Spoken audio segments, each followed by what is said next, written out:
Everyone, welcome to our channel. So mangoes అంటే ఎవరికి ఇష్టం ఉండదు.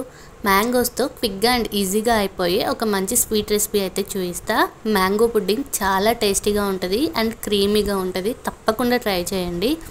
సో ఇది చాలా అంటే చాలా ఈజీ. ముందుగా దీనికోసం ఒక బౌల్లోకి ఒక ½ లీటర్ దాకా మిల్క్ అనేది తీసుకోండి. ఫుల్ ఫ్యాట్ మిల్క్ తీసుకుంటే మంచి క్రీమీగా ఉంటుంది అనమాట మన పుడ్డింగ్ అనేది. అండ్ ఈ పాలు అనేది ఇలా ఒకసారి పొంగొచ్చాయి కదా, సో పొంగొచ్చిన తర్వాత మంటని లో ఫ్లేమ్లో అడ్జస్ట్ చేసుకొని ఒక ½ కప్ కాక షుగర్ అయితే వేసుకోండి. మీకు కావాలి అనిపిస్తే ఒక 2 టేబుల్ స్పూన్ షుగర్ అయితే యాడ్ చేసుకోండి.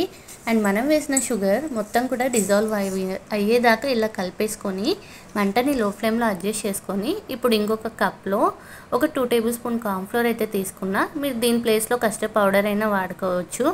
అండ్ ఇప్పుడు కొంచెం వాటర్ వేసి లంప్స్ లేకుండా కలిపేసుకోండి.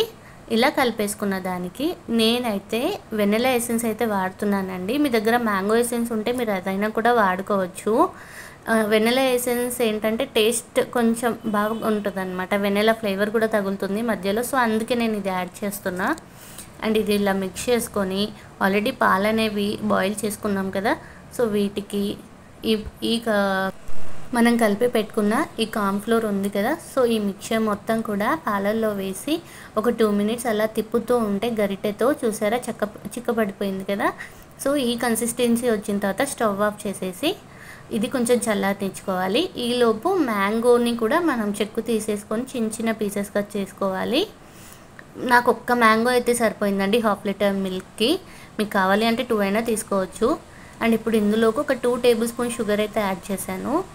కొంచెం వాటర్ కూడా యాడ్ చేసా. కొంచెం మ్యాంగో పులుపుగా అనిపిస్తే మీరు షుగర్ అయితే యాడ్ చేసుకోండి. అండ్ ఇది మెత్తగా గ్రైండ్ చేసుకోవాలి. సో ఈ కన్సిస్టెన్సీలో గ్రైండ్ చేసుకోవాలి. చూసారా ఎంత చిక్కగా ఉంది కదా ఈ ప్యూరీ. మొత్తం టేస్ట్ అంతా కూడా ఇక్కడే వస్తుందండి, మనం మిక్సీ పట్టే విధానమే అన్నమాట. ఇప్పుడు మనం ఆల్రెడీ కలిపి పెట్టుకున్న ఈ మ్యాంగో ప్యూరీ అండ్ ఈ కార్న్ఫ్లోర్ కొంచెం కొంచెంగా మిక్స్ చేస్తూ మొత్తం కూడా కలిపేసుకోవాలి. మీరు 2 కలిపి మిక్సీ చేసుకున్నా కూడా నో ప్రాబ్లం అండి. సో నా దగ్గర ఇలా క్లే కప్స్ అయితే ఉన్నాయి, సో నేను వీటిల్లో పెట్టుకుంటున్నా. మీకు ఏ కప్స్ అవైలబుల్ ఉంటే మీరు అందులో పెట్టుకోండి. ఇది కొంచెం కొంచెంగా వేసుకుంటూ మధ్యలో కొంచెం కొంచెం నట్స్ యాడ్ చేయండి. డ్రై ఫ్రూట్స్ అక్కడక్కడ తగులుతూ ఉంటే బాగుంటుంది కదా టేస్ట్. ఇలా కొంచెం కొంచెం డ్రై ఫ్రూట్స్ అయితే యాడ్ చేసుకోండి. అండ్ మీ దగ్గర అల్యూమినియం ఫాయిల్ ఉంటే దాంతో మీరు ఈ క్లే కప్ని వ్రాప్ చేసేయండి. బట్ నా దగ్గర అవైలబుల్లో లేదు, సో నేను ఇలాంటి ఒక లిడ్ అయితే తీసుకున్నాను అనమాట. ఇప్పుడు దీన్ని ఒక 4 to 5 అవర్స్ ఫ్రీజర్లో అయితే పెట్టేద్దాము. సో బయటికి తీసిన తర్వాత మీకు చూపిస్తున్నా. చూసారా టెక్స్చర్, చూసారా ఎంత బాగుందో కదా. ఇంచుమించు మనం ఐస్ క్రీమ్ తిన్నట్టే ఉంటుంది. సో మనం వెనిలా ఎసెన్స్ కూడా యాడ్ చేసాం కదా, సో ఐస్ క్రీమ్ తిన్నట్టే అలా టేస్ట్ వస్తుందన్నమాట.